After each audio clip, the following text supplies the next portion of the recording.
The scorching sun beat down on the quiet highway, the kind of oppressive heat that made the air shimmer like a mirage. In the silence, a rusty old pickup truck rolled along, its engine humming steadily. Behind the wheel sat Jacob Carter, his weathered hands gripping the steering wheel with the quiet confidence of a man who had faced storms far greater than this relentless summer day. But the peace was shattered in an instant. The piercing wail of a siren split the air, and flashing red and blue lights appeared in the truck's rearview mirror. Jacob's eyes narrowed as he let out a slow breath, guiding the vehicle to the gravel shoulder. The patrol car came to a screeching halt, and 2 officers emerged. The leader, a man with an air of arrogance and a smirk that could cut steel, marched toward Jacob's truck, his mind clearly made up before a single word was spoken. "Afternoon," the officer sneered, leaning casually against the truck's window. "You know why I stopped you today?" Jacob met his gaze, calm but firm. "No, officer. Can't say I do." The tension in the air was palpable. Behind his calm demeanor, Jacob knew what this encounter could become, and he braced himself for the storm ahead. Before we dive deeper into this gripping story of resilience and redemption, comment below where you're watching from today. And if you're intrigued by the twists and turns of this tale, don't forget to hit subscribe to stay connected with more impactful stories like this one. The sun hung high in the sky, casting a blazing heat over the desolate stretch of road. The air shimmered, almost as if the asphalt was alive and breathing. Jacob Carter, a 62-year-old African-American man, drove his creaky old pickup truck through the quiet landscape. His hands rested firmly on the wheel, each knuckle etched with the lines of a life that had seen both triumph and adversity. On the seat next to him sat a simple brown paper bag containing a modest sandwich and a navy cap adorned with a gleaming gold anchor, the last physical reminder of his former life as a U.S. Navy Major General. For years, that cap had symbolized his achievements, but out here on the forgotten backroads, it was just another relic of a life now distant. Bookmark. Jacob had driven this route many times, using the isolation as a chance to reflect. The open road offered him a sense of peace that no city could provide. But today, as the hum of his truck filled the air, a sharp and intrusive wail of a siren shattered his thoughts. Jacob glanced at the rearview mirror, his eyes narrowing as flashing red and blue lights bore down on him. "Here we go again," he muttered under his breath, gripping the steering wheel a little tighter. The patrol car pulled up behind him, and a voice crackled through the loudspeaker. "Pull over to the side of the road." Letting out a slow breath, Jacob guided his truck onto the gravel shoulder, the crunching sound of tires breaking the silence. He turned off the engine, rolled down his window, and waited, calm but wary. This wasn't the first time he'd been in a situation like this, and he knew all too well how quickly things could escalate. 2 officers stepped out of the squad car. The first, Officer Mason Blake, exuded confidence laced with arrogance. With his pale complexion, sharp features, and a smirk that seemed permanently etched on his face, he strutted toward Jacob's truck as he had already made up his mind about the man inside. Behind him, a younger officer named Daniel Harper followed hesitantly, his movements uncertain, as if he wasn't entirely sure he belonged in this scene. Blake leaned casually against the window. "Afternoon, sir," he said, his smirk making it clear the words carried no genuine politeness. "Do you know why I stopped you today?" Jacob met his gaze evenly. "No, officer. Can't say I do." Blake scanned the interior of the truck, his eyes lingering on every detail as if expecting to uncover something incriminating. "You were driving way too slow." "That's dangerous out here," he said, his tone laced with mock concern. "Gonna need to see some ID." Jacob didn't respond. He reached into his pocket, pulled out his driver's license, and handed it over without a word. Blake glanced at the ID briefly, then turned to Harper and motioned with his head. "Step out of the vehicle, sir," Blake ordered, his voice firmer now. Jacob hesitated for a moment but complied, unbuckling his seatbelt and stepping out onto the gravel. He stood tall despite his age, his calm demeanor and steady gaze unshaken by the unfolding situation. Blake, however, was far from calm. He began rummaging through the truck with an air of authority, pulling out items and tossing them aside as if he were hunting for buried treasure. He picked up the brown paper bag, turned it upside down, and watched as a sandwich and a few napkins tumbled onto the dirt. "Oops," Blake said, his smirk widening. Jacob didn't flinch. "You find what you're looking for, officer?" he asked, his voice steady and free of malice. Blake ignored him, his attention shifting to the worn navy cap. He held it up like a trophy, inspecting it with exaggerated curiosity. "Well, what do we have here?" Blake sneered. "A souvenir? Or did you grab this at a thrift store?" "That's my cap," Jacob replied, his tone even. "Yours?" Blake let out a sharp laugh. "Let me guess, you're some kind of big shot." "What are you, a general or something?" "Major general, actually," Jacob said, his voice carrying a quiet dignity. The words hung in the air for a moment, their weight undeniable. Blake blinked, momentarily thrown off balance before bursting into laughter. "A major general, huh? Maybe next you'll tell me you've got a battleship parked around here somewhere." His sarcasm turned icy as he took a step closer. "Hands on the hood, old man." Jacob paused, his gaze locked with Blake's. For a moment, it seemed like he might refuse, but then he turned and placed his hands on the hot metal hood of his truck. The sunburned steel radiated heat into his palms, but Jacob's posture remained calm. Blake stepped behind him, snapping handcuffs around his wrists with an unnecessary force. "You really don't want to do this," Jacob said, his voice calm but firm. "Is that so?" Blake replied, tightening the cuffs. "Maybe you should have thought of that before driving like you owned the place." Harper shifted uncomfortably a few feet away, his face betraying his unease, but he said nothing. Jacob stood motionless, his eyes fixed on the horizon. The humiliation of the moment was palpable, but he refused to let it break him. Behind him, Blake rummaged through the truck once more, his frustration mounting with every passing second. The oppressive heat bore down on the quiet stretch of highway as Officer Mason Blake continued his futile search through Jacob Carter's truck. He rummaged through every corner, kicking aside an empty box in frustration. The box skittered across the gravel like a forgotten thought, coming to rest near the feet of Officer Daniel Harper, who still stood silently by the patrol car. "This is it? Nothing but junk in here," Blake grumbled, slamming the truck door shut with a loud bang. He turned and paced back and forth in front of Jacob, his frustration bubbling to the surface.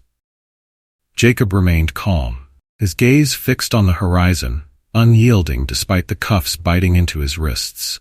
"Told you, officer," Jacob said evenly. "There's nothing in there but my belongings." Blake's jaw tightened as he stopped pacing and planted himself directly in front of Jacob. "All right, General," Blake sneered, emphasizing the title with a mocking tone. "Why don't you tell me where you're headed in this fine piece of machinery?" He gestured toward the truck with a sarcastic flourish. "Home," Jacob replied simply. "I finished my errands in town." Blake raised an eyebrow, his smirk returning. "Home? In this scrap heap? You must think I'm stupid." Jacob didn't reply. His calm demeanor was infuriating to Blake, whose confidence was slowly unraveling. The silence stretched between them until it was broken by the low rumble of an approaching engine. Both officers turned to see a sleek black SUV speeding toward them. Its tires screeched slightly as it came to a halt on the shoulder of the road, kicking up a small cloud of dust. The door of the SUV swung open, and out stepped a tall, broad-shouldered man in a crisp, pristine military uniform. His movements were precise, almost mechanical, and his presence immediately shifted the atmosphere. There was an air of authority about him, a weight that demanded attention. "What's going on here?" the man demanded, his voice cutting through the tension like a blade. He surveyed the scene with a single sweep of his sharp gaze, taking in Jacob's restrained posture, the patrol car, and Blake's smug stance. Blake straightened his posture, but didn't back down. "This is police business, sir," he said, irritation creeping into his voice. "Who are you to interfere?" The man ignored the question, his focus shifting entirely to Jacob. His expression softened instantly, transforming from stern to one of respect and concern. "Major General Carter?" the man asked, his voice now carrying a note of deference. Jacob nodded slightly, his calm demeanor unchanged. "Captain Hayes," he said, addressing the man with quiet familiarity. Hayes's brow furrowed as he took in the sight of Jacob in handcuffs. His jaw clenched and his sharp eyes darted back to Blake. "What is the meaning of this?" Blake's confidence wavered, but he quickly recovered. "This man was driving suspiciously slow," he said, his tone defensive. It's a safety hazard out here. Hayes didn't buy the excuse. And you thought that warranted handcuffing him? Blake's smirk faltered. He didn't cooperate at first, and Hayes raised a hand, cutting him off. Enough. He turned to Harper, who looked increasingly uncomfortable. Officer, did you check his identification? Harper swallowed hard and nodded. Yes, sir. He handed it over right away. Hayes's gaze hardened as he looked back at Blake. So you knew who he was, and you still treated him like this? Blake opened his mouth to argue, but no words came out. His usual confidence had been replaced by visible unease. You don't get it, Hayes continued, stepping closer. This man dedicated decades of his life to serving this country. And you, Hayes's voice dropped, low and menacing, you treated him like a criminal without a shred of evidence. The weight of Hayes's words hung heavy in the air. Harper shifted on his feet, clearly conflicted. Meanwhile, Blake's face turned pale as the reality of his actions began to sink in.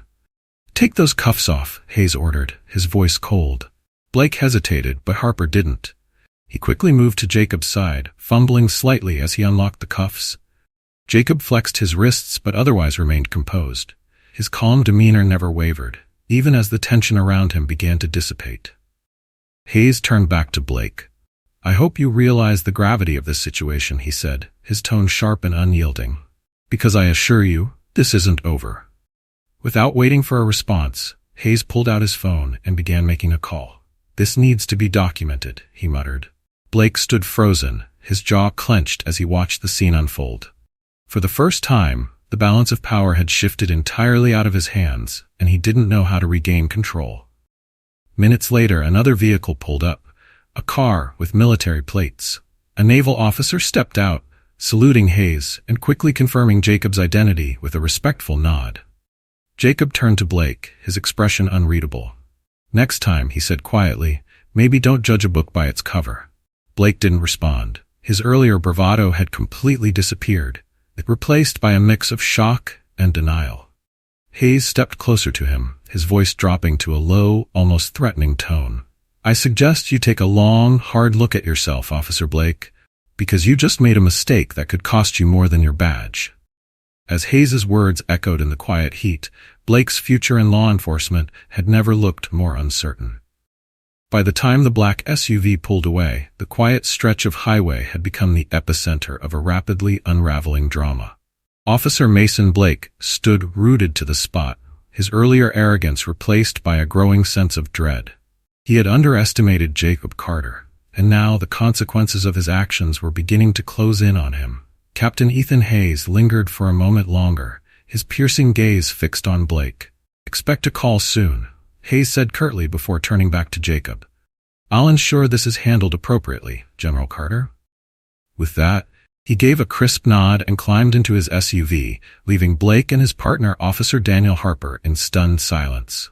Jacob adjusted the cuffs of his shirt, his calm demeanor unbroken despite the humiliating ordeal he just endured. He looked at Harper, who avoided eye contact, then at Blake, whose face was a mixture of pale defiance and creeping regret. I hope this is a lesson, Jacob said quietly, his tone even but firm. Not for me, but for you. Blake's lips pressed into a thin line, but he didn't respond. As Jacob climbed back into his truck and started the engine, the noise seemed to jolt Harper out of his daze. The younger officer turned to Blake, his voice tentative. Mason, maybe we should have handled that differently. Blake's head snapped toward him, his eyes narrowing. Differently? He snapped. Don't start second-guessing me now, Harper. We did our job. Harper hesitated, clearly torn. Did we, though? I mean, he wasn't doing anything wrong. And if he's really who Captain Hayes says he is... Blake's glare intensified. It doesn't matter who he is. Out here, it's our word against theirs. Harper opened his mouth to reply, but Blake cut him off. Forget about it. Let's get back to the station. The drive back was tense, the silence in the patrol car almost suffocating. Harper kept glancing at Blake, his discomfort growing with every passing minute. Blake, on the other hand, stared straight ahead, his jaw clenched so tightly that the veins in his neck stood out. Back at the station, the atmosphere was no less oppressive. Word of the incident had already begun to spread, and the few officers who passed Blake and Harper in the hallway exchanged knowing glances. Harper couldn't shake the feeling that they were being judged, not just for what had happened, but for how poorly it had been handled. As they approached the squad room, Captain Laura Bennett's voice rang out from her office. "Blake, Harper, in here, now." Blake winced but squared his shoulders, attempting to project the confidence he no longer felt. Harper followed behind him, his nerves evident in the way he fidgeted with the edge of his uniform. Captain Bennett was a no-nonsense woman in her late 40s with sharp eyes that missed nothing. She stood behind her desk, arms crossed, her expression a mixture of anger and disappointment. "Close the door," she said tersely. Blake obeyed, but the act of shutting the door felt ominous, as if he were sealing his own fate. Bennett didn't waste time. "Do you have any idea what you've done?" she asked, her voice low but simmering with anger. "I just got off the phone with Captain Hayes. He's furious, and rightly so." Blake opened his mouth to respond, but Bennett held up a hand to stop him. "No excuses," she snapped. "You arrested a retired Major General of the United States Navy. Did you even bother to check his credentials?" Blake's face reddened. I didn't think it was necessary. He was driving suspiciously slow and bookmark? Go back, slow?" Bennett interrupted, her voice rising. "That's the best you've got? Slow driving?" Harper shifted uncomfortably, and Bennett's sharp gaze snapped to him. "And you were there. Did you do anything to stop this?" Harper's throat bobbed as he swallowed hard. I didn't know what to do, ma'am." Bennett's expression darkened. "You didn't know what to do?" she repeated. "How about using common sense? Or speaking up when you see something isn't right?" Harper looked down, shame creeping into his features. Bennett turned back to Blake. "Do you have any idea how this makes us look? This department is already under scrutiny, and now, thanks to you, we're going to be the poster boys for profiling and incompetence." Blake's jaw tightened, but he didn't speak. Bennett leaned forward, her voice dropping to a dangerous tone. "This isn't just about you, Blake. You've embarrassed this entire department, and now, thanks to the video Captain Hayes recorded, the whole world is going to see just how badly you screwed up." Blake's head snapped up. "Video?" he asked, his voice cracking slightly. Bennett nodded, her expression grim. "Oh yes, he recorded everything. And he's not the only one. There's already footage circulating online from a bystander who caught the whole incident on their phone." The color drained from Blake's face. "I don't need to tell you what happens next," Bennett said. "You're suspended, effective immediately. Clear out your locker and turn in your badge." Blake opened his mouth to protest, but Bennett cut him off with a sharp gesture. "I don't want to hear it. Get out of my office." Harper watched in silence as Blake turned and left, his movements stiff and robotic. The door closed behind him with a soft click, leaving Harper alone with Bennett. The captain's gaze softened slightly as she looked at the younger officer. "Harper," she said, her tone less harsh. "Learn from this. Don't let it happen again." Harper nodded, his face pale.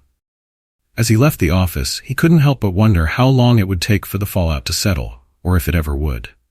By the time Officer Mason Blake reached the parking lot outside the precinct, the first wave of fallout was already hitting. His phone buzzed incessantly in his pocket, each vibration feeling like a hammer blow. He ignored it, refusing to acknowledge the growing storm brewing online. Blake walked to his car, shoulders tense, trying to block out the curious and judgmental stares of his colleagues. His earlier bravado had completely evaporated. As he opened his car door, the sound of reporters shouting questions hit him like a physical force. "Officer Blake, can you comment on the video circulating online? What do you have to say about the accusations of racial profiling? Do you believe your actions were justified?" Blake froze for a moment, his grip tightening on the car door. He glanced toward the steps of the precinct, where a crowd of journalists and camera crews had gathered. He ducked into his car, slammed the door shut, and sped away without a word. Meanwhile, the internet was ablaze. The video recorded by Captain Ethan Hayes, combined with a shaky cell phone clip from a bystander, had gone viral within hours.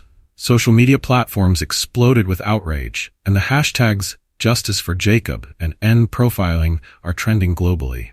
The footage was damning. It showed Jacob Carter standing calmly with his hands cuffed behind his back, enduring Blake's condescending remarks while Captain Hayes intervened. But the most viral moment came when Hayes revealed Jacob's true identity, a retired Major General of the U.S. Navy. Do you realize what you've done? Hayes's voice thundered in the video, cutting through the tension. You've handcuffed a man who's dedicated his life to serving this country. The reaction was swift and merciless. Memes of Blake's stunned face flooded Twitter, while reaction GIFs of his panicked expressions spread like wildfire. Late-night talk show hosts wasted no time incorporating the incident into their monologues, turning Blake into the punchline of the week. One particularly biting comment came from a popular influencer. Imagine thinking you're the main character, only to find out the real hero already retired after saving the world. Sit down, Officer Blake. The department's reputation was in shambles. Calls flooded in, demanding Blake's termination and a thorough investigation into the precinct's practices. News outlets dissected every second of the footage, inviting analysts to weigh in on the broader implications of racial profiling and police misconduct. Jacob Carter, meanwhile, found himself thrust into an unwanted spotlight. His phone rang constantly with requests for interviews, while his email inbox overflowed with messages of support. People called him a hero, a symbol of dignity in the face of injustice. But Jacob didn't see himself that way. He spent the day in his modest home trying to process the whirlwind of attention. His old Navy cap sat on a shelf in his study, a silent reminder of the life he'd left behind. When a national morning show called, Jacob hesitated, but eventually agreed to speak. "This isn't just about me," he said during the live interview, his voice calm but resolute. "It's about what we assume when we look at someone. We judge people by appearances, and that's dangerous. Everyone deserves respect, no exceptions." The clip of his words became a rallying cry, shared millions of times across social media. People praised Jacob's grace under pressure and his refusal to let anger dictate his actions. Back at the precinct, the pressure on Officer Daniel Harper was mounting. The younger officer had kept quiet during the incident, but now he was grappling with the weight of his inaction. He sat in the break room, staring at his coffee cup as if it held the answers he so desperately sought. A news broadcast played on the TV mounted on the wall, replaying the viral video for the umpteenth time. Harper flinched as his own face appeared on the screen, standing silently in the background as Blake humiliated Jacob. "You okay, Harper?" a fellow officer asked, breaking him out of his thoughts. Harper looked up, his expression conflicted. "No," he admitted after a long pause. "I should have done something. I should have said something." The other officer nodded, but didn't offer any words of comfort. The precinct was no stranger to controversy, but this felt different. This was personal. The fallout reached its peak when Harper decided to speak publicly. In an interview with a local news station, he admitted his failure to act. "I froze," Harper said, his voice shaky but sincere. "I knew what was happening wasn't right, but I didn't know how to stop it. That's on me, and I take full responsibility. Officer Blake's actions don't represent my values or those of the department." His words were met with mixed reactions. Some commended him for his honesty, while others criticized him for not intervening sooner. But one thing was clear. Harper's admission added another layer of complexity to an already volatile situation. Blake, on the other hand, found no refuge. His suspension was now public knowledge, and the media wasn't letting up. He spent his days holed up in his apartment, avoiding phone calls and ignoring the barrage of notifications on his phone. But the internet was relentless. A petition calling for Blake's permanent dismissal garnered thousands of signatures within hours. Community leaders began organizing protests, demanding accountability and systemic change. The tide had turned, and there was no escaping it. For Jacob, the whirlwind of attention brought both hope and exhaustion. He appreciated the support, but was wary of becoming a symbol. "I'm just a man," he told a reporter during another interview. "This is about more than me. It's about how we treat each other as human beings." As Jacob closed the door to his study that evening, he felt a rare sense of peace. The world outside buzzed with activity, but within the quiet walls of his home, he found solace in knowing his story had sparked a much-needed conversation. The precinct buzzed with an uneasy tension the morning after Jacob Carter's story broke into the national spotlight. Reporters are still camped outside the building, their cameras and microphones ready for any updates. The officers inside the precinct kept their heads down, avoiding the swirling storm of controversy. Officer Mason Blake was nowhere to be seen. After being placed on indefinite suspension, he had left the station in disgrace, retreating into an uncomfortable obscurity. However, even outside the precinct walls, Blake was far from escaping the consequences of his actions. In his small apartment, Blake sat hunched over the kitchen table, scrolling through his phone with a grim expression. Every swipe brought another headline, each one more damning than the last. Disgraced officer suspended after arresting retired Major General. Hero Admiral humiliated by small-town cop. Profiling and prejudice. How one incident exposed systemic issues. Blake clenched his jaw, tossing the phone onto the table with a frustrated sigh. The notifications still buzzed incessantly, mocking him with their persistence. His email inbox was filled with hate mail, while his social media accounts had been flooded with messages, some angry, some mocking, and others outright threatening. In his mind, Blake replayed the events of that fateful day over and over. Each time, he tried to convince himself that he had acted appropriately, that he was just following protocol. But the damning footage told a different story, one that no amount of self-justification could erase. As the minutes dragged on, the walls of his apartment seemed to close in around him. The sound of distant traffic outside did little to drown out the pounding in his head. Meanwhile, Officer Daniel Harper was grappling with his own demons. Though he hadn't been the one to arrest Jacob, his silence during the incident had earned him criticism from both the public and his peers. Harper's candid interview had softened some of the backlash, but it hadn't absolved him entirely. Sitting in the precinct's locker room, Harper stared at his reflection in the small, dented mirror above the sink. His uniform hung loosely on his frame, as if the weight of recent events had physically diminished him. The door creaked open, and Captain Laura Bennett stepped inside. Her expression was neutral, but tinged with the wariness of someone who had been dealing with the fallout non-stop. "Harper," she said, her voice firm but not unkind. He turned to face her, his shoulders slumped. "Yes, ma'am?" "You did the right thing by speaking up," Bennett said, leaning against the lockers. "But let's be clear, that doesn't erase what happened." Harper nodded slowly. "I know. I froze. I should have done something." Bennett crossed her arms, her gaze softening. "You're not the first officer to make a mistake under pressure. But if you want to stay in this profession, you need to learn from this. Understand?" "Yes, ma'am," Harper replied, his voice steady despite the turmoil inside him. Bennett pushed off the lockers and headed for the door. "Good. Now get back to work. There's a lot to fix." As the public outrage grew, the department took swift action to address the incident. Internal investigations were launched, with every officer who had interacted with Blake during his time on the force being questioned. The process was grueling, with supervisors poring over years of records to identify any other potential instances of misconduct. Community leaders were also invited to participate in discussions with department officials, demanding accountability and systemic changes. Protests outside the precinct swelled, with crowds holding signs bearing messages like "End profiling now" and "Justice for all."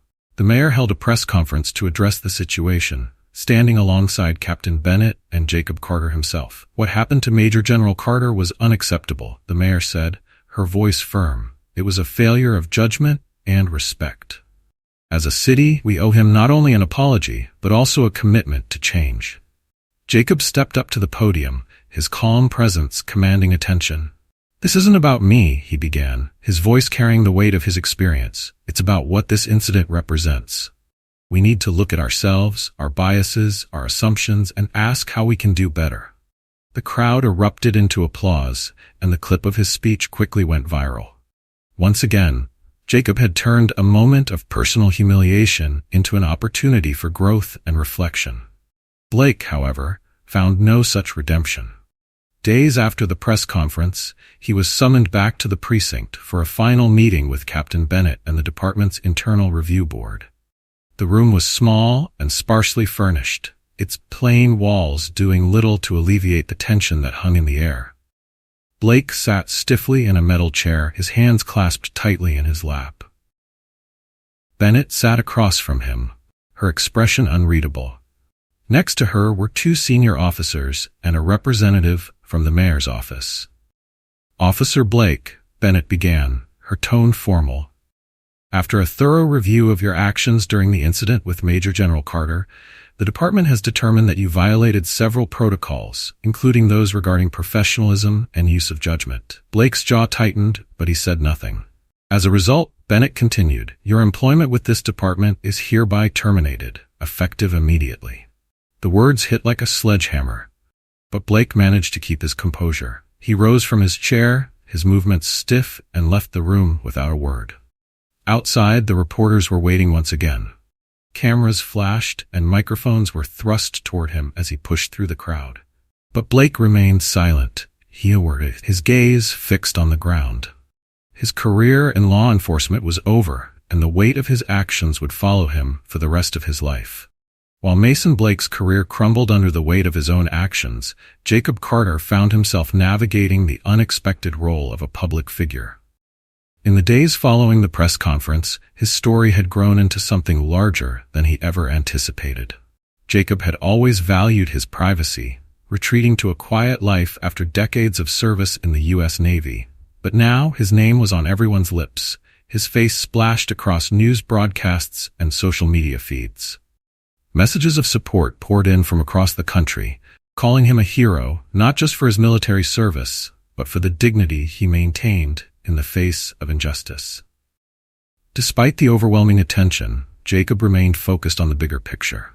He hadn't sought the spotlight, but he recognized the power his story had to spark change. One morning, Jacob sat in his small study, surrounded by mementos of his military career. Photos of his time aboard naval ships lined the walls, each frame capturing moments of camaraderie and resilience. His navy cap, adorned with its gold anchor, rested on a shelf nearby. It had once been a simple symbol of his service, but now it carried a deeper significance. Jacob was sifting through a stack of letters sent by strangers when his phone buzzed. The number was unfamiliar, but he answered anyway. "Mr. Carter," a warm voice said, "this is Reverend Samuel Jones. I'm a community leader in Atlanta, and I've been following your story closely. I'd like to invite you to speak at our annual Justice Forum next month." Jacob hesitated. Public speaking wasn't something he relished, but he knew this was an opportunity to contribute to a larger conversation. "I appreciate the invitation," Jacob replied, his voice measured. "Let me think about it, Reverend Jones. I'll get back to you soon." After the call ended, Jacob leaned back in his chair, his gaze drifting to the window. The world outside seemed so much larger now, its complexities magnified by the events of the past week. Meanwhile, Officer Daniel Harper was taking his first steps toward redemption. After his candid interview, Harper admitted to his failure to intervene, and he received mixed responses from the public. Some commended his honesty, while others criticized him for his inaction. Determined to make amends, Harper reached out to community leaders, offering to participate in workshops on implicit bias and community policing. He also volunteered to mentor new recruits at the police academy, sharing his experience as a cautionary tale. "I froze," Harper admitted during one workshop. "I let fear and uncertainty paralyze me, but I'm here to make sure that doesn't happen again, to me or to anyone else." His vulnerability struck a chord with the audience, many of whom saw his efforts as a genuine attempt to grow from his mistakes. As for Mason Blake, his path was far less redemptive. With no job and a reputation tarnished beyond repair, he spent his days in isolation, avoiding the outside world. The walls of his small apartment felt like a prison, the silence broken only by the occasional buzz of his phone, most often a notification about yet another news story dissecting his downfall. Blake tried to rationalize his actions, replaying the events over and over in his mind. But no matter how he framed it, the truth was unavoidable. He had acted out of arrogance, prejudice, and a failure to exercise basic human decency. One evening, as Blake sat alone in his dimly lit living room, he scrolled through his phone and stumbled upon a video of Jacob Carter's interview. "This isn't just about me," Jacob said in the clip, his calm demeanor unwavering. "It's about what we assume when we look at someone. Judging people by their appearance is not only unfair, it's dangerous." Blake's thumb hovered over the pause button, but he didn't press it. For the first time, he felt the weight of those words, their truth cutting through the defensive walls he had built around himself. A week later, Jacob finally decided to accept Reverend Jones's invitation. The Justice Forum was held in a packed community center in Atlanta, the room buzzing with energy and anticipation. People from all walks of life had gathered, eager to hear Jacob speak. When he stepped onto the stage, the room fell silent. Jacob took a moment to scan the audience, his calm presence filling the space. "I want to thank Reverend Jones and all of you for giving me the opportunity to speak today." Jacob began, his voice steady. "But I'm not here to talk about myself. I'm here to talk about all of us." He shared his experience with humility, emphasizing the broader issues of bias, respect, and the need for systemic change. His words were not accusatory, but rather a call to action, urging everyone in the room to examine their own assumptions and work toward a more just society. As he spoke, the audience was captivated, hanging on to every word. When Jacob finished, the room erupted into applause. Many attendees left the forum inspired, vowing to carry his message forward in their own communities. Back at home, Jacob felt a sense of fulfillment he hadn't experienced in years. While he cherished his quiet life, he realized that his voice had the power to make a difference. He placed his Navy cap back on the shelf in his study, pausing for a moment to admire its gold anchor. It was no longer just a reminder of his military service. It was a symbol of resilience, integrity, and the ability to rise above prejudice. As the weeks passed, Jacob Carter's story continued to ripple through communities across the nation. What began as a singular incident on a quiet highway had evolved into a larger movement, sparking conversations about justice, fairness, and the systemic issues that perpetuated prejudice.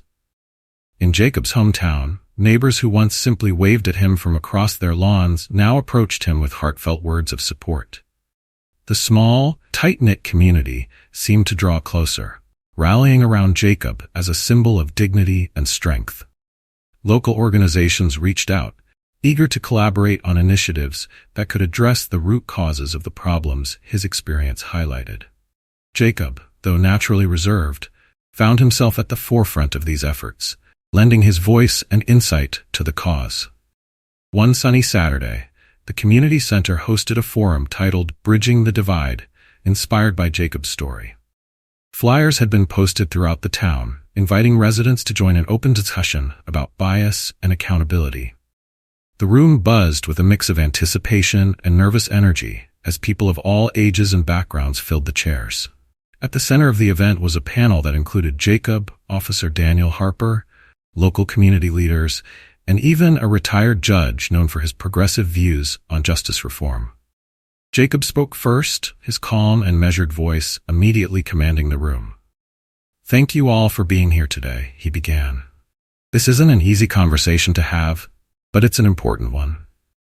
Change starts when we're willing to face uncomfortable truths and commit to doing better, not just as individuals, but as a community." He shared his experience not as a means of garnering sympathy, but as a lens through which to examine the broader issues that affected so many. His emphasis on unity resonated deeply, and heads nodded in agreement as he spoke. When it was Harper's turn, he approached the microphone with a visible mix of determination and apprehension.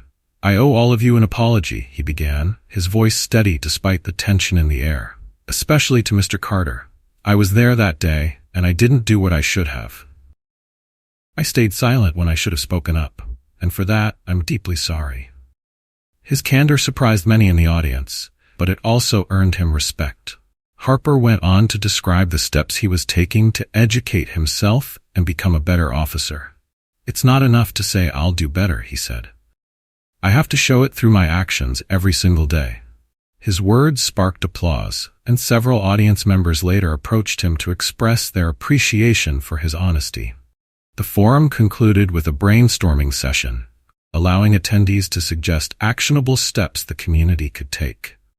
Ideas ranged from hosting regular bias training sessions to creating a mentorship program that paired officers with local residents to foster mutual understanding.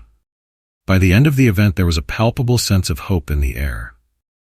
The conversations had been challenging, but they had also been productive, paving the way for real change. Not everyone embraced the movement with open arms, however. A small but vocal group of skeptics dismissed the discussions as unnecessary or overly critical of law enforcement, Jacob encountered this resistance firsthand during a trip to the grocery store when an older man confronted him in the produce aisle. "All this fuss over a traffic stop," the man grumbled. "Seems like a lot of noise for nothing." Jacob met his gaze calmly. "With respect, sir, it wasn't about the stop. It was about what the stop revealed." The man scoffed, but Jacob didn't flinch. "Change makes people uncomfortable," he continued, "but discomfort is often where growth begins." The man didn't reply, and Jacob returned to his shopping, unfazed. Encounters like this reminded him that progress was never easy, but it was always worth pursuing. On a broader scale, Jacob's story inspired other communities to take action. Stories of similar incidents began surfacing online, with individuals sharing their own experiences of prejudice and mistreatment. One such story came from a young woman named Elena, who reached out to Jacob through social media. "Your courage gave me the strength to speak up," she wrote in a heartfelt message. "Thank you for showing me that dignity and integrity can prevail, even in the face of injustice." Jacob replied personally, offering words of encouragement and reminding Elena that her voice mattered. As these stories continued to unfold, they fueled a growing sense of solidarity among people from diverse backgrounds. Community leaders across the country organized rallies and town hall meetings, drawing inspiration from Jacob's message of respect and unity. Even within the ranks of law enforcement, conversations began to shift. Officers like Daniel Harper became advocates for change within their departments, pushing for better training and more accountability. The momentum was undeniable, and it all traced back to that single moment on a quiet stretch of highway. Jacob often reflected on how far the journey had come. In the evenings, he would sit on his porch, watching the sun dip below the horizon. The stillness of the twilight hour offered a stark contrast to the whirlwind of events that had brought him to this point. Though he hadn't sought this role, Jacob recognized the importance of continuing the work. His story had become a catalyst for change, and he was determined to see it through, not for personal glory, but for the countless others whose voices needed to be heard. As he looked out at the quiet street, a faint smile crossed his face. The journey was far from over, but for the first time in a long time, Jacob felt a deep sense of purpose. Jacob Carter's life had become a whirlwind of public appearances, heartfelt discussions, and community engagements. But beneath the surface of these accomplishments, there remained unfinished business. The events of that day on the highway exposed more than systemic issues. They also opened a door for personal accountability and growth for others involved, including Officer Mason Blake. Blake's days were consumed by silence. With his badge revoked and his name tarnished, he found himself grappling with an unfamiliar sense of vulnerability. What began as frustration at being the target of public outrage had shifted into a quieter, deeper conflict, a gnawing awareness of his own shortcomings. Late one evening, Blake sat alone in his dimly lit apartment, the glow of his television casting flickering shadows on the walls. A news segment played, replaying Jacob Carter's speech at the Justice Forum in Atlanta. "Judging people by their appearance isn't just unfair, it's dangerous," Jacob said, his voice steady. Blake leaned forward, his hands clasped tightly as he listened. Those words echoed in his mind long after the broadcast ended. That night, Blake made a decision. He needed to confront the man whose dignity he had tried to strip away. The next morning, Blake stood outside Jacob's modest home. The neighborhood was quiet, save for the occasional chirping of birds. Blake's heart pounded in his chest as he hesitated at the foot of the porch. Finally, he stepped forward and knocked on the door. The sound felt louder than it was, each knock reverberating in his ears. After a moment, the door opened and Jacob appeared. His calm, composed expression didn't waver as he recognized the man standing before him. "Officer Blake," Jacob said evenly, though there was no malice in his tone. "Not anymore," Blake replied, his voice subdued. He paused, searching for the right words. "Mr. Carter, I came here to apologize." Jacob studied him for a moment before stepping aside and gesturing for him to enter. Blake hesitated but then walked inside, the weight of the moment pressing down on him. They sat in the living room, the air heavy with unspoken tension. Blake cleared his throat, his hands fidgeting nervously in his lap. "I've been thinking a lot about what happened that day," Blake began, "and about what you said, about assumptions and respect. I didn't show you any of that. I treated you unfairly, and I let my own biases guide my actions. Jacob listened silently, his gaze steady but unreadable. I'm not here to make excuses, Blake continued. There's no excuse for what I did. I needed to say that I'm sorry. For a long moment, there was only silence. Then Jacob spoke, his voice calm but firm. Do you understand why what you did was wrong? Jacob asked. Blake nodded. I do. It wasn't just about the cuffs or the disrespect. It was about the message it sent, that someone like me could decide who you were based on nothing more than my own assumptions. Jacob nodded slightly. And what will you do with that understanding? Blake swallowed hard. I don't know yet, he admitted. But I know I can't go back to being the person I was. I've started taking classes on implicit bias. I've been volunteering at a local community center, trying to do something positive. Jacob leaned back, considering Blake's words. Change isn't easy, he said after a moment. It's uncomfortable, and it takes time. But the fact that you're here tells me you're willing to start. Blake's shoulders sagged slightly as if the weight he had been carrying had finally begun to lift. Thank you, he said quietly. Jacob stood and extended his hand. After a brief hesitation, Blake shook it, the gesture simple but meaningful. As Blake left Jacob's home, he felt a strange mix of relief and resolve. The road ahead was still uncertain, but for the first time, he felt like he had taken a step in the right direction. Meanwhile, Jacob reflected on the encounter with a sense of cautious hope. Forgiveness didn't come easily, but he believed in the power of redemption. He hoped that Blake's apology was genuine, and that his efforts to change would extend beyond their conversation. That evening, Jacob sat in his study, a pen in hand and a blank piece of paper before him. He began writing a letter, not to anyone in particular, but as a reflection on everything that had transpired. We all carry biases, whether we're willing to admit it or not, he wrote. The key is recognizing them and committing to do better, not just for ourselves, but for those we interact with every day. It's not an easy journey, but it's a necessary one. As he finished the letter, Jacob felt a sense of peace. The events of that fateful day had sparked a journey, not just for him, but for everyone involved. And while there was still much work to be done, he felt a renewed sense of purpose. The community also began to heal and grow from the experience.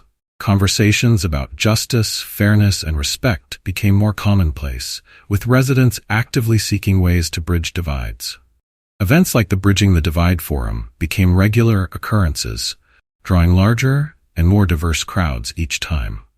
Jacob remained a quiet but steadfast presence in these efforts, lending his voice when needed, but never seeking the spotlight. He understood that true change required collective effort, and he was content to play his part. Months after the fateful incident on the highway, Jacob Carter stood on his front porch, gazing out at the quiet street. The sun was setting, casting a warm glow over the neighborhood. Life had settled into a new rhythm, but it was far from the stillness Jacob had once cherished. His story had sparked a movement, one that continued to ripple outward. The community forums, mentorship programs, and bias training sessions he helped inspire had begun to show tangible results. People were talking, listening, and learning in ways they hadn't before.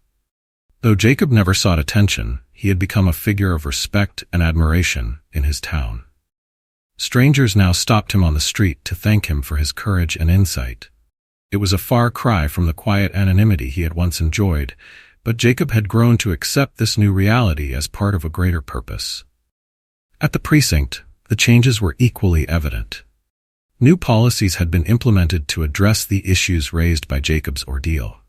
Officers were required to attend mandatory training sessions on bias and de-escalation, and an oversight committee had been established to ensure greater accountability. Officer Daniel Harper had become one of the program's most vocal advocates. His journey from inaction to accountability inspired other officers to examine their own behavior and biases. One afternoon, Harper found himself addressing a room of fresh recruits at the police academy. He stood at the front of the class, his uniform crisp and his expression serious but approachable. "I was in your shoes once," Harper began, his voice steady. "I thought I knew what it meant to wear this badge. But I learned the hard way that it's not just about enforcing the law, it's about serving people with respect and fairness. He shared his story candidly, describing the mistakes he had made and the lessons he had learned. By the time he finished, the recruits were silent, their expressions thoughtful. "If there's one thing I want you to take away from this," Harper concluded, "it's that doing the right thing isn't always easy, but it's always necessary." The room erupted in applause, and Harper felt a small sense of pride. He couldn't change the past, but he could use it to build a better future. Mason Blake, too, was navigating a new chapter in his life. Though his name had become synonymous with disgrace, he was determined to redefine himself. Blake had taken a job at a local nonprofit that focused on community outreach and restorative justice. It was humbling work, far removed from the authority he had once wielded as a police officer. But for the first time in years, Blake felt like he was contributing something meaningful. One day, while helping organize a food drive, Blake overheard two volunteers discussing Jacob Carter. "Did you hear what he said at the last forum?" one of them asked. "He's so wise. It's like he knows exactly what people need to hear." Blake felt a pang of regret, but also a flicker of determination. He had come to realize that Jacob's words weren't just wise, they were a challenge, a call to action. That evening, Blake sat down and wrote a letter to Jacob. It was simple and sincere, expressing his gratitude for the chance to apologize and his commitment to becoming a better person. He dropped it off at Jacob's house the next day, leaving it in the mailbox without a word. Jacob found the letter later that evening. As he read Blake's words, he felt a quiet sense of closure. Forgiveness wasn't easy, but Jacob believed in its power to heal. Not just for the one who receives it, but for the one who gives it. Jacob's study had become a sanctuary for reflection. The walls were lined with books and photographs, each one a piece of his journey. His navy cap still sat on its shelf, its gold anchor gleaming faintly in the evening light. One day, as Jacob reviewed the notes from a recent forum, his phone buzzed. It was an email from a high school teacher in a neighboring town. "Mr. Carter," the email read, "I've been sharing your story with my students, and it sparked some incredible discussions about bias and respect. They'd love to hear from you directly. Would you consider speaking to them?" Jacob smiled as he read the message. The idea of speaking to students filled him with a sense of hope. The next generation, he thought, held the key to building a better world. He replied with a simple message, "I'd be honored." The day of the school visit arrived, and Jacob stood before a room full of eager faces. The students hung on his every word as he recounted his experiences and the lessons he had learned. "This isn't just about what happened to me," Jacob told them. "It's about how we treat each other every single day. Respect isn't something you earn. It's something you give freely because every person deserves it." The students clapped enthusiastically when he finished, and several approached him afterward with questions and stories of their own. Jacob listened intently, offering words of encouragement and wisdom. As he left the school, Jacob felt a renewed sense of purpose. The road ahead was long, but moments like these reminded him why the journey mattered. Back home, Jacob returned to his porch, where the evening air was cool and calm. The world outside was far from perfect, but it was changing slowly, steadily, and with determination. Jacob closed his eyes for a moment, breathing in the stillness. He wasn't just a man who had endured injustice. He was a man who had turned it into a catalyst for growth. And as he sat there, the sunset painting the sky in hues of gold and crimson, Jacob knew that this was only the beginning of the next chapter. Months turned into a year, and Jacob Carter's story continued to inspire. What had begun as a single act of injustice had evolved into a catalyst for meaningful change. Across towns and cities, people used his experience to confront issues of prejudice, respect, and justice. For Jacob, the journey was far from over. One sunny afternoon, Jacob sat at a roundtable discussion hosted by a national nonprofit organization dedicated to police reform. The panel included activists, policymakers, educators, and law enforcement officials, each bringing a unique perspective to the conversation. Jacob's calm, deliberate tone set the stage. "We often talk about laws and policies, and those are important," he began. "But real change starts in the heart. It's about what we teach our children, how we treat our neighbors, and the values we uphold in our communities." A police chief from a nearby city nodded in agreement. Mr. Carter, your story has reminded us of something fundamental: trust. Without trust, there's no relationship between law enforcement and the communities we serve. We need to rebuild that trust, one interaction at a time. Jacob leaned forward, his eyes steady. It's not enough to rebuild, he said. We have to build something better, something stronger. And that starts with accountability, not just when things go wrong, but every day, in every choice we make.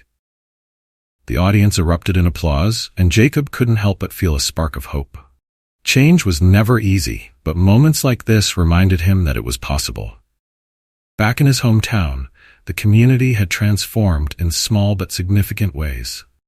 The mentorship program Jacob had helped establish had taken off, pairing police officers with young residents to foster understanding and respect. One of those mentors was Officer Daniel Harper, who had become a respected figure in the community. Harper's willingness to acknowledge his mistakes and learn from them had made him a bridge between the department and the people it served. At one mentorship meeting, Harper sat with a group of teenagers, listening intently as they shared their experiences. It's hard to trust cops, one boy admitted. We've seen too much go wrong. Harper nodded thoughtfully. I get that, he said, and you're right to demand better from us. The truth is, we need to earn your trust every single day. That's why programs like this exist, to start rebuilding that trust, one conversation at a time. The boys seemed to consider this, and by the end of the session, the group left with a sense of cautious optimism. Jacob often reflected on the ripple effect his story had created. He had received letters and emails from people all over the world, each one sharing how his experience had touched their lives. One message stood out in particular. It came from a young woman named Maria, who wrote, Mr. Carter, I grew up in a neighborhood where people didn't trust the police. Your story gave me the courage to speak out when I witnessed something wrong. You taught me that dignity and respect aren't just ideals, they're actions. Thank you for showing me what it means to stand tall. Jacob replied with a heartfelt message of his own, encouraging Maria to keep speaking out and reminding her that every voice matters. Even Mason Blake, once a symbol of arrogance and injustice, had begun to find his way. Though his past mistakes would always be a part of him, he had made genuine efforts to rebuild his life. One day, Blake visited the community center where he now worked as a volunteer. The walls were lined with photos of smiling faces, children, families, and community leaders, each representing a story of resilience and hope. As he passed a bulletin board, his eyes landed on a flyer for an upcoming event. It was a talk hosted by Jacob Carter, titled Lessons from the Road, Building a Future of Respect and Understanding. Blake hesitated, then pulled out his phone and marked the date on his calendar. He wasn't sure if he was ready to face Jacob again, but he knew he couldn't avoid the past forever. The night of the event arrived, and the community center was packed. People from all walks of life filled the chairs, their faces lit with anticipation. Jacob stood at the front of the room, his presence commanding yet humble. As he began to speak, his voice carried the weight of experience and the hope of progress. What happened to me wasn't unique, Jacob said. Many people have faced similar injustices. The difference is what we do next, how we take those moments and use them to create something better. He spoke of accountability, empathy, and the importance of recognizing each other's humanity. His words resonated deeply, drawing nods and murmurs of agreement from the audience. Near the back of the room, Blake listened intently. For the first time, he felt not just guilt, but a desire to be part of the solution. As the event concluded, attendees lingered to shake Jacob's hand and share their thoughts. Blake stayed back, unsure if he should approach. But as the room began to empty, he finally mustered the courage to step forward. Mr. Carter, Blake said, his voice hesitant. Jacob turned, his expression unreadable but calm. I just wanted to say, thank you, Blake continued. Not just for forgiving me, but for everything you've done since. You've changed so many lives, including mine. Jacob studied him for a moment, then offered a small nod. Change is a journey, Officer Blake, he said. What matters is that you're on it. Blake extended his hand, and Jacob shook it firmly. At that moment, the weight of the past seemed to lift just a little. That night, Jacob returned to his study, where the familiar comfort of his books and mementos awaited. His navy cap, with its gleaming gold anchor, sat on its shelf as a reminder of both his service and his resilience. As he closed the door behind him, Jacob felt a deep sense of peace. His journey had been unexpected and challenging, but it had also been profoundly meaningful. He knew the work wasn't finished, it never truly was. But he also knew that one voice, one story, could make a difference. And for Jacob Carter, that was enough. Jacob Carter's journey reminds us of the power of resilience, respect, and the courage to face adversity with dignity. His story is a testament to the profound impact one person's integrity can have on a community and beyond. It's not just about a single act of injustice. It's about what happens when we choose to turn moments of prejudice into opportunities for understanding and growth. This video is a call to action. It challenges us to look beyond appearances, confront our biases, and strive for a world where respect is not the exception, but the norm. From the lessons Jacob taught us, we learn that true strength lies not in retaliation, but in rising above and transforming injustice into a platform for change. For Officer Daniel Harper, it was about finding the courage to admit his shortcomings and commit to doing better. For Mason Blake, it was about taking responsibility and seeking redemption. And for all of us, it's a reminder that change is possible, but it begins with each individual taking the first step. If this story moves you, we want to hear your thoughts. Was it inspiring? Did it make you reflect on your own actions or assumptions? If you thought the story was good, comment with a 1. If you thought it was amazing, comment with a 2. We also want to hear your stories. Have you ever faced a moment where someone judged you unfairly? Or maybe a moment where you chose to rise above? Let us know in the comments below. Don't forget to subscribe to our channel to make sure you never miss these meaningful stories. Share your thoughts, share your experiences, and together, let's build a better, kinder world.